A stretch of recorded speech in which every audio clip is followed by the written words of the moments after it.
Ako, alas 5 na, 1 Western Visayas na. Alas 5 na, 1 Western Visayas na. Mwah!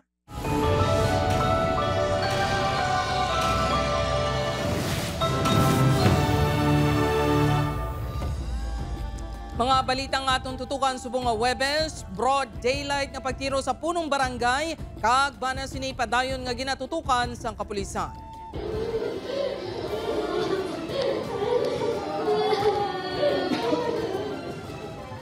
Kapitana sang Santo Niño, Dueñas, Iloilo, kag bana sini gintiro patay sang riding in tandem suspects. Daan nga hilibutanon kag politika pila sa ginasunod nga motibo sa krimen. Kapulisan may natumod na nga duwa ka posible suspect nga nagpatay sa negosyante sang computer sa Bacolod City. Drainage system, basura kag traffic nagapanguna nga mga problema sang Iloilo City santo sa isa ka survey. Masobra 90% sa mga konduktoro kon passenger assistance officer sa modernized PUJ sa Iloilo City wala sang lisensya sunod sa LTO-6. Mag-asawa sa Bacolod City ginapabugal nga palang abuyan ang pagbaligya sang ukay-ukay. Kag mga Christmas deckers mas nangin mabakal na sa pagsulo sang bulan sang Paskwa. DTI may panugyan sa pagbakal sang Christmas lights para makalikaw sa sunog. Ini ang GMA Regional TV, 1 Western Visayas.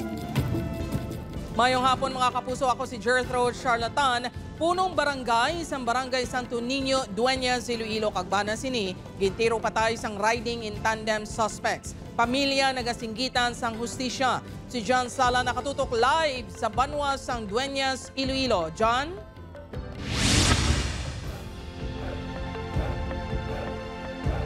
Jert napuhag ang mga residente diri sa Barangay Tinokwan, Dueñas, Iloilo, bangod gintiro patay ang isa ka punong barangay kag ang bana sini kay nasang aga diri mismo sa akong likod.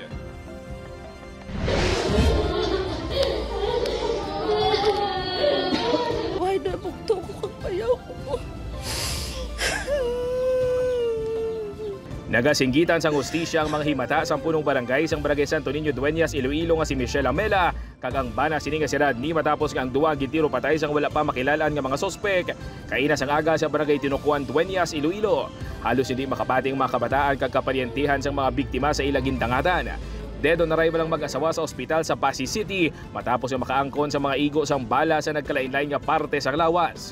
Wala pa matumod kung pila ka mga pilas ang ilan angkon, apang patal nga pila sa ulong nag-utas sa ila kabuhi. Kung kinamod ang gini ang bugto ko, way sanda na looy. Way sanda na looy sa mga bugto ko sa bayaw ko.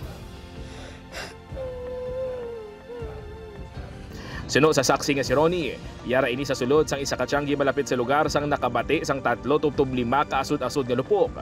Sang nagwa ini, nakitaan pa ang gunman apang madasig nga naghalin ang nagahulat sa iya nga motorsiklo. Kaya ang nagtiro, nagdali-dali sa pagkatutos piyak. Ang jacket la sir nakita ko, kaya nagatalikod na sa lalaki. Nakasuksok sang itom nga jacket kag kalo ang gunman nga ginabanta nagataas ang 5'5" kag medium built ang panglawason. Mismo si PRO6 Director Brigadier General Jack Wangki ang nagpadulong sa lugar upod si IPPO Director Colonel Bayani Razalan agud mag-imbestigar. May persons of interest na ang kapulisan. Duwa ginasundan nga motibo, politika kung pagtimalos matapos may baluan nga ang bana nga biktima ang nakapatay man sa ila barangay. Gina-consider naton tanan, considering ganing ini is an incumbent barangay chairwoman, so we cannot discount the possibility nga probably mga politically motivated din may mga involvement man ang bana niya nga napatay siyang una. Sa impormasyon nga nakuha sang news team, may gintiro patay si Radni Lamela nga kasilingan sini sa Barangay Santo Niño sa tong 2008. Apang sunod sa utod sang ginpatay sini, wala man sang hiligot-ano ng ila pamilya sa mga biktima.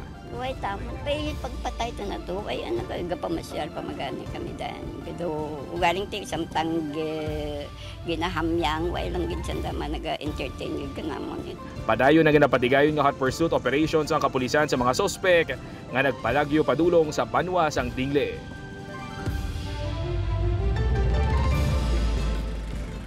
Jert ligom dulom naman ang pamilya sang mga biktima kag ang residente sa ila barangay kung sino ang mga sospek sa likod sang krimen bangod suno sa ila wala man sang kontra ang mag-asawa sa ilang barangay kag hindi man mainit ang politika sa barangay Santo Niño.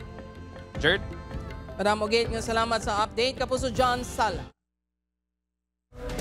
Para sa dugang nga mga balita sa Bacolod City kag pila ka lugar sa Western Visayas, mangin kaupod ta si Adrian Prietos. Adrian?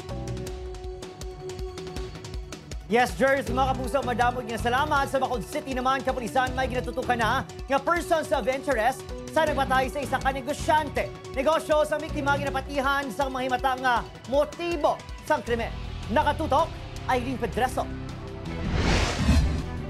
Nagapabilin nga may kaangtanan sa negosyo ang mayor nga motibo nga ginatutukan sang kapulisan sa kaso sang pagtiro patay kay Michael Garcia sa Barangay 40, Bacolod City. Sunod sa kapulisan, posible nga may nakatransaksyon ang biktima antes natabo ang pagpangtiro. May ginasundan man ang inyong kapulisan kag ginatanaw na kag ginadig-akta sa iyang mga engagement ang possible personality. Magluwas sa ginapanagihan nga computer shop, nagapangbaligya man ini sang accessories kag iban pa nga parte sang computer suno sa kapulisan.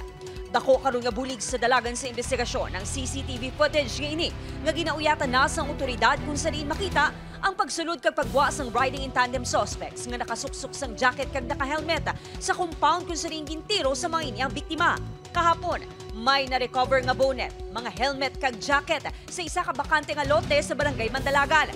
Gina-verify pa sa kapulisan kung ginapanagiyan ang mga ini sa mga suspect nga nakuhaan sang CCTV. It is reported within sang aton nga Police Station 3, almost the same sa ginasuksok sang mga suspetsado.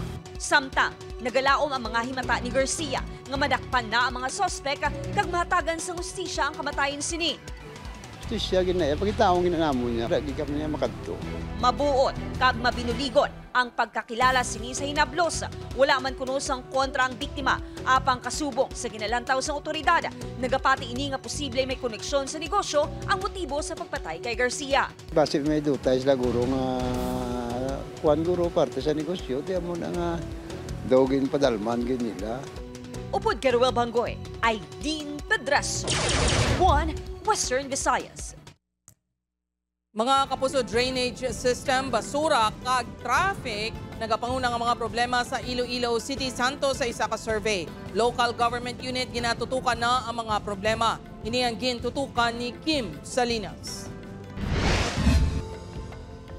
Nagatagiti ang init. Apang talalupang doon ang pagbaha sa siningabahin sang Barangay Lopez Haina Sur, La Paz, Iloilo City. Ginatudlo nga rason ang pigado nga drainage system sa distrito sang La Paz. Ang mga tricycle driver sa lugar nabudlayan bangod sa madasig nga pagtaas ng tubig. Kasi dyan di magbaha, way pa ganyan ulan, may baha na. Ang magigabudlay, biska kami magbiyahe di, dugay gina madula di. Ang rekomendasyon sang punong barangay, dapat matumod kung din masamig ginaagyan sang tubig para malakip sa ginahimo nga comprehensive drainage system. Bisan maayo ang drainage system mo, kung wala buwan tubig, simple ang tubig mangita na sang lulayang area. Ang pigado nga drainage systems ang nagapanguna nga problema sa Iloilo City suno sa isa ka survey nga ginpatigayon sang isa ka non-government organization. Nagapangadwa diri ang problema sa basura. Sa paglibot sang news team, madamo nga mga basura ang nagalinapta sa igad sang dalan. Nagalabot sa 440 ka tonelada sang basura ang matipon sa syudad adlaw-adlaw. Pangatlo nga problema sa survey, ang sulumpaan nga trapiko. Ang resulta sang survey, ang ginaabi-abi ni Mayor Jerry Trenya suno sa spokesperson sini. Na-appreciate yan ang feedback sa community para nga tinutuyo sini diin bala kita dapat nga mag-improve. Ang mga problema ang ginatutukan sang Iloilo City LGU. Sa karon, may nagapadayon nga drainage projects ang syudad nga ginasanto sa mga road projects sang DPWH. Pabaskugon man sang LGU ang koordinasyon sa mga barangay sa pagsabat sa problema sa basura, pinaagi sa pagtukod sang Barangay Solid Waste Management Plan. Sa trapiko naman, may gin-identify na nga 20 ka choke points ang Iloilo City Traffic and Transportation Management Office. May mga inventory sila subong sa mga traffic choke point naton diri sa city. Ginatun-anan nila subong number 1 ang Ungka, ang Atrium kag ang Molo Plaza. Bukas ang Iloilo City LGU nga magpatigayon man sang kasuwang nga survey agud mas mapamaayo pa ang ila serbisyo sa publiko. Upod kay Hans Desierto, Kim Salinas, One Western Visayas. Masobra 90% sa mga konduktor o passenger assistance officer sa modernized PUJ sa Iloilo City wala sang lisensya sunod sa LTO-6. Mga pa wala nakaproseso sang lisensya bangod wala man gina-require sa obra. Ini ang gintutukan ni Kim Salinas. Gusto ko na ako ko dapat, di ba? Ako gani, sir, kung nagtutukan ka. But you should not tell me kung gusto ko. Kung gusto Hulyo subong nga tuig sang naging viral ang ining video kung sa rin makitaan nga nagabaysay ang konduktor o passenger assistance officer kag pasahero sa sulod sa isa ka modernized PUJ sa Haro tuhoy sa magutok nga sitwasyon sa PUV. Natukiban nga wala sang lisensya ang nasambit nga paw. Ini nga insidente ang ginahalimbawa sang Land Transportation Office 6 nga malikawan kung may lisensya ang isa ka konduktor. Inibangod ginatudlo sa Conductors Theoretical Course o CTC ang maayo nga pinamatasan sa dalan kag pag-handle sa mga tensyon sa pasahero. How to approach siguro ang mga pasahero, how to proper road courtesy and discipline. More na sa pag-atipan sa mga pasahero, ensuring their safety in alighting and boarding a motor vehicle. Sunod sa LTO-6, mas sobra 90% sa mga PAO sa modernized units nga nagabiyahe sa syudad ang wala sang lisensya. Gani, hugot nga ginarekomendar sang ahensya sa mga PAO nga magkuha sang lisensya agud malikawan ang insidente sang road rage. Minimal lang ang bayad sa pagkuha sang lisensya bangod libre man ang CTC. At least no, ang seleksyon mo sang imong passenger assistance officer no, mas rigid kung namit ani kumiyara gid nga conductor's license. We strongly recommend no. Galing kay siyempre guro gamay man ang awareness. Si Ray, isa na katuig nga konduktor sa modernized unit. Apang wala sang lisensya bangod wala man ini kuno nga gina-require. Dugang sini sang namato na sila sa obra. Nagpaidalaw man sila sa 5 ka adlaw nga seminar kag training sa LTO. Kung mag-required sila, ti ma-process kami. Mas mayo gid nga may ara lisensya kay once nga madakpan ka nga wala ka lisensya, Ginalantaman ni Joel nga mas maayo gid nga may lisensya ang ilang mga PAO nga upod sa pagbiyahe. Mas mayo kung may ara sila eh. Halimbawa, ano yung mga kwansi naman, mga responsibilidad sa PAO man. Nagapanawagan man ang LTO-6 sa mga kooperatiba sa syudad sa pagsiguro nga ang ginapaton niya PAO ang may lisensya. Upod kay Hans Desierto, Kim Salinas. 1 Western Visayas. O mga puso, bili pa mag-asawa naman sa Bacolod City, ginapabugal ang ukay-ukay nga nanging balagyan agod mapaeskwela ang mga anak kag mapakayong ilabalay. Garing balita nga itong gintutukan. Nagtrabaho sa ito bilang assistant pharmacist si Sheila May. Ang banas sini nga si Ryan halin sa pagka-gas station attendant. Nangin waiter, tubtub nangin crew sa isa ka bookstore. Sa pagpasimpalad, agud makatibawa sa pangabuhi. Initanan na agyan sa mag-asawa nga belyar. Tubtob nga ginsuguro nila sa tuig 2022 ang pagbaligya sa ukay-ukay. Kasubong, sang bisan anong negosyo, hindi nangin mahapos ang umpisa sa mag-asawa. Apang sa ila paghimudo sa online selling, nagdamo ang mga naganyat nga magbakal. Diskarte lang gid sa kabubuhi. Gid tiyaga lang gid tapos pisan ka lang gid patient lang gid sa mga customer nga ginasulapo mo. Nagbungang ilang mga sakripisyo sang amat-amat na nga nakapundar kag nakapakayo sang ilabalay. Nakasupot man sila para sa pag-eskwela sang duha ka mga kabataan nga nag-edad 7 anyos kag 6 ka bulan. May salakyan naman silang magamit para sa pag-deliver sa mga order sa ilang mga parokyano. Kung may kapital ka mo lang, miskan gamay lang, suguran mo na sa gamay, negosyo ka. Kaya namin sa negosyo, kaya makaano kagit pundar imo oras. Isa pa sa ginapasalamatan sa mag-asawa, ang mga tiyon nga makaswerte sila, nga makakita kwarta sa mga bag. Paswerte lang gid basta ano ka lang mag-ukay sa mga bag, miyara gid siya. Basta pisan ka lang Ligad nakachamba kami. 2 ka 50,000 won. Para sa mag-asawa, ang kapital sa pagpangabuhi among pangamuyo. Updan sang paghimakas, agud magdula ang malas. Kung may swerte man, pasalamatan. Kag FYI, hindi magkalipat mag-share sa blessings sa naga kinahanglan. O pagkiriyong Casillo, Adrian Prietos, 1 Western Visayas. Ini ang GMA Regional TV, 1 Western Visayas. Mga kapuso, clarificatory hearing tuhoy sa kaso administratibo nga ginpasakabatok sa mga opisyales ng kooperatiba sa mga City Hall employee pati gayunon sa Disyembre 10. Ini ang gintutukan ni Kim Salinas. Magahiwat sang clarificatory hearing ang Cooperative Development Authority 6 Tuhoy sa pending case, batok sa mga opisyales ang Iloilo City Government Employees Multipurpose Cooperative sa palaabuton nga Disyembre 10. Ini ang paghahiwaton online kung sariin magatambong ang Adjudication Division sang Central Office ang CDA kagang 14 ka opisyales nga ginpasakaan sang kaso administratibo upod sa ila legal officer.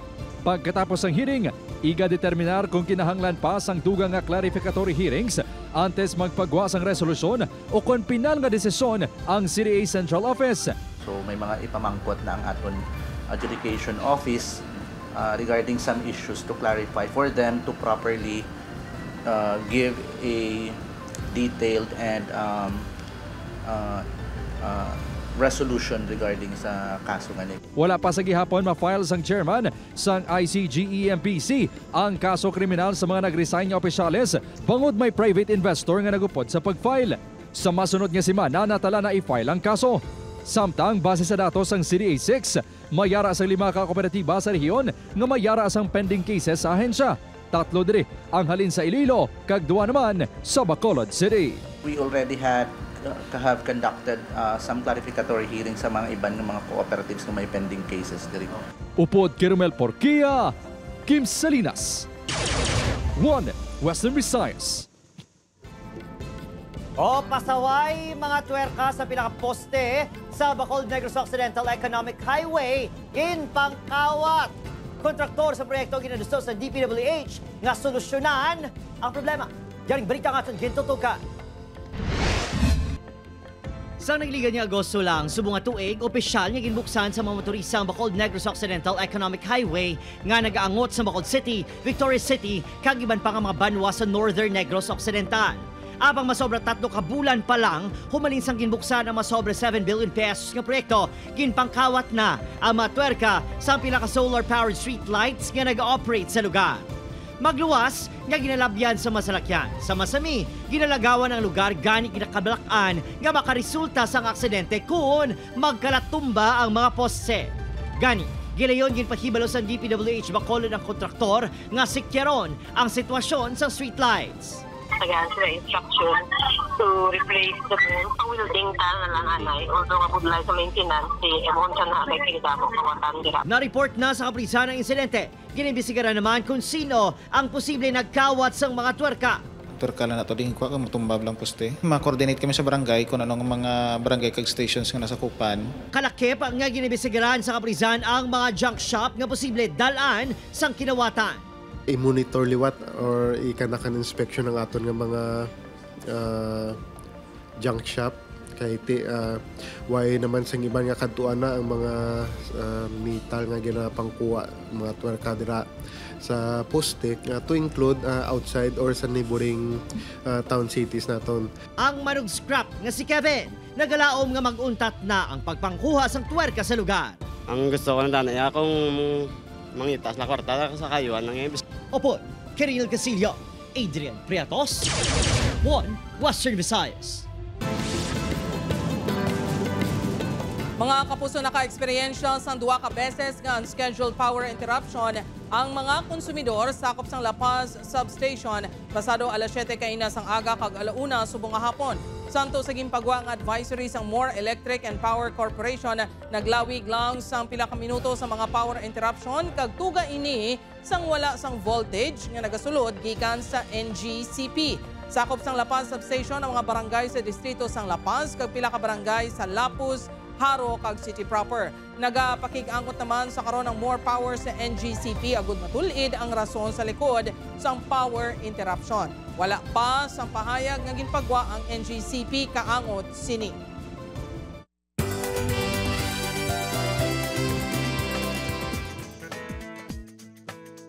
Exciting mga kapuso, get ready nga maki-celebrate sa Bailes de Luces Festival sa Banos ng La Castellana sa Negros Occidental. Kita na kita sa official license ceremony sa December 13, 2024. Upod, kanday Buboy Villar, Pecto, kag Sean Vesagas. Sa December 14 naman, bagbanding upod sanday El Villanueva, Yasser Marta, Elijah Alejo, kag Radson Flores sa aton Grand Kapuso Fiesta. Siyempre, buwas na mga kapuso pagabuksan ang Pasko sa Isabela. Bantayan ang performances ng Jerry Gonzalez kag John Rex. May star-studded man ang Binirayan Festival sang Antique, kaupod sa Day Miguel San Felix, Zephanie, Bruce Roland, kag Andrea Torres sa aton Kapuso Fiesta sa December 16, alas 9 sang gabi. May kilig naman nga dala sa mga kandidata sang Linay kang Antique sa Day Tom Rodriguez, kag Rafael Rosel sa December 18, alas 7 sang gabi.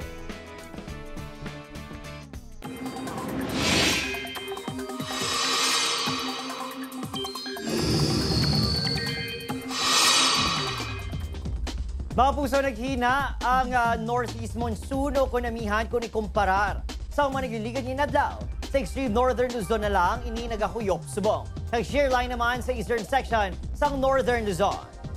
Sa datos naman sa Metro Weather, may chances ang ulan sa pinakabahin sang Antique, Aklan, Capiz, Iloilo, kag Negros provinces. Posible man ang ulan sa nabiling bahin sa pungsod, bangod man sa localized thunderstorms.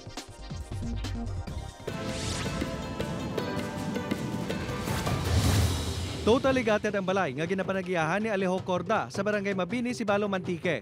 Suno sa BFP, nag-umpisa ang sunog alas 3:37, kagilayon man nga napalong alas 4 sang hapon. Wala naman sa may nasamaran sa insidente. Padayon pa nga ginaimbestigaran ang gintunaan sa sunog. Patay ang 36 anyos nga trabahador sa kampo nga si Wilfred Hipilano matapos makuryente sa barangay Dulao, Bagos City. Suno sa kapulisan, ginsugong nga magsaka sa ibabaw sang truck nga may karga nga tubo ang biktima. Agod wahigon kontane ang kuryente nga nagawayway, apang nakatandog ini sang live wire kag nakuryente. Nakaangkon sa paso sa abaga kag iban pangabahin sang lawas ang biktima. Wasak naman ini nga SUV matapos aksidente nga makabunggo sa truck nga may karga nga tubo sa barangay Rafaela Barrera, Sagay City. Suno sa kapulisan, posible nga wala nakita sang driver sang SUV ang ginasundan sini nga truck. Bangod tuman kadulom, kag tuman ka itom ang ginbuga nga aso sang tambutso sini. Rason nga nakabunggo. Bangod sa kabaskog sang impact, nadunot gid ang nauna nga bahin sang SUV. Pilaso naman ang driver bangod sa aksidente.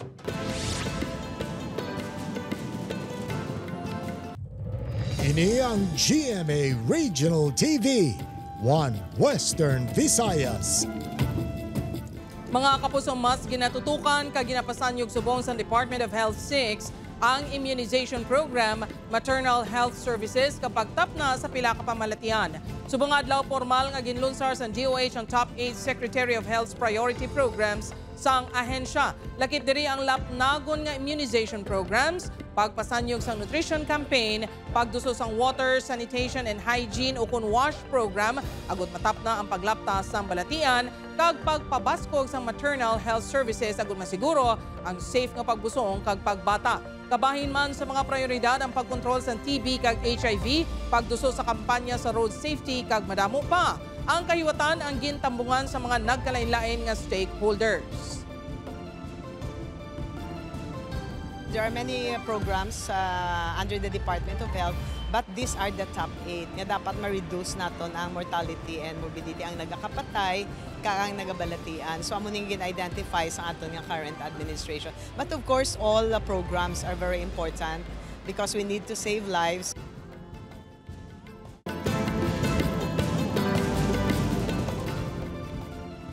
Mga puso, 4 ka beses naman niya nagbuga sang abo ang mga kanlaon subong adlaw bas sa monitoring sang FIVELS. Nagbuga ini sang abo las 8:14 kay ina sang aga. Las 12:48 kay ina sang udto kag ginsundan pa sang duha ka ashing event la 1:34 kag alas 2:21 sinilang nga hapon.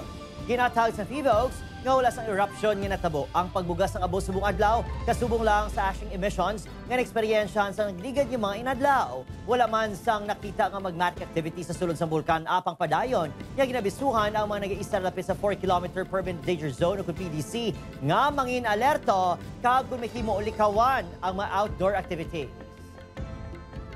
Ini nga mga ash emissions hindi man naton ma-identify pa kung part sang iya nga magmatic activity tungod kay sa mga previous niya nga results sang mga ash sampling nga gin-conduct naton sa last month sang November. Ang results ma'am nagapakita nga mga old nga materials.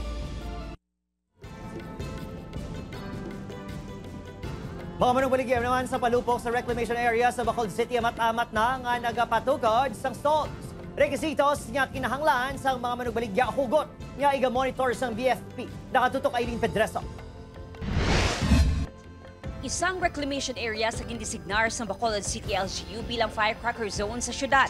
Sa unang semana sa Disyembre, talalupang doon nga amat-amat na nga nagatukod sa stall sa pila ka manugbaligya sa palupok. Mas maayo nga temprano pa nahitso ang mga pagsulundan para temprano man nga makabaligya. Matapos nga mon pamanday 3 days to 4 days, gabay pa man nga madasig maubusay ang aton nga baligya. Sa December 13, magalibot ang inspection teams ng Bacolod City BFP kung sa nilang tawon ng compliance sa mga manugbaligya. First, ang aton nga mga outlet, dapat wala sila sa mga electrical outlets. So, hindi allowed nga may mga saksakan sila. No?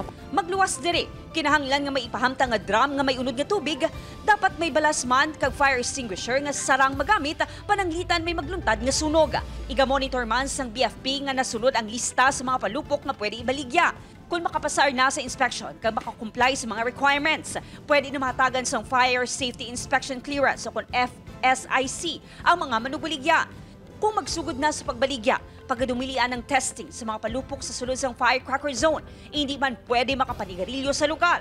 Pila ka tuig na nga nagapwesto sa lugar si Noel, gani pamilya na sa mga requisitos kag ginasiguro nga makomply. Mga process naman, ang process na. Ngaram ng mga fire extinguisher, kag mga tubig, kag balas, ibutang namon sa diri sa tubang namon. Upod Geruel Banggoy, Aileen Pedreso, One Western Visayas. Mga kapuso, matapos ang kontrobersiya sa pagpatuman sa Dole tupad sa Desamparados Haro, Dole 6 ginpatpat ang guidelines ng programa. Mga benepisyaryo nga ginapahaya ginabuhina ng sweldo, ginaganyat nga magreklamo. Ini ang gintutukan ni Zen Kilantang Sasa. Ang Dole Tupad ang programa nga nagasentro sa community works. Inyang may minimum nga napulo ka adlaw kag pwede maglabot sang tubtub 90 diyas suno sa Dole 6. Nagapartner ang ahensya sa mga local government unit agud ma-identify ang mga trabaho nga mahimo ipaubra sa mga benepisyaryo pareho sang pagpanglimpyo sa palibot, diklaging sa kanal, pagminterar sang nursery, mangrove planting, clean-up activity sa mga eskwelahan kag madamo pa.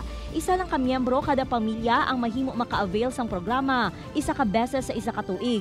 Hindi diri pwede makasulod ang government officials kag ang mga nagabaton sang honorarium sa gobyerno. Sa tuanay, yara sa 480 pesos kada adlaw ang bayad sa nagatrabaho. Apang kadungan sa pagsaka sang minimum wage, yara na subong sa 513 pesos kada adlaw ukon 5,130 pesos sa sulod sang napulo ka adlaw.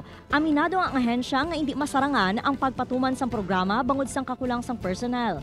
We have to admit na wala man kami capacity nga magkanto kag kami gid ang nga mag-identify per barangay. We trust our local government units, particularly our local chief executives, to determine sa ilang area kung sino ang mga disadvantaged nga mga workers nga nagakinahanglan gid sa assistance. Paathagman sang ahensya mismo ang mga opisyal sang barangay kag banwa ang nakahibalo sa mga tawo nga nagakinahanglan sang assistance. Iniman ang rason nga ginatugyan sang Dole sa local chief executives ang pag-screen sa mga benepisyaryo. Angot naman sa barangay officials kag coordinator nga ginapasuni nagapangilkil sa mga benepisyaryo, mahimo makareklamo ang mga ini sa ahensya. Ginapanuginan sang ahensya ang Dole Tupad beneficiaries nga likawan ang paghatag sang kwarta. May mga instances nga hindi namon makontrol kay sila yung voluntarily naghahatag. Pero sa nabalaan ko, DILG has already also issued advisory or communication to all local government units nga hindi gid sila mag-involve sila nga magkuha sang salary sang mga beneficiaries. Upoy kay Hans Desierto, Zen Kilantang Sasa, One Western Visayas.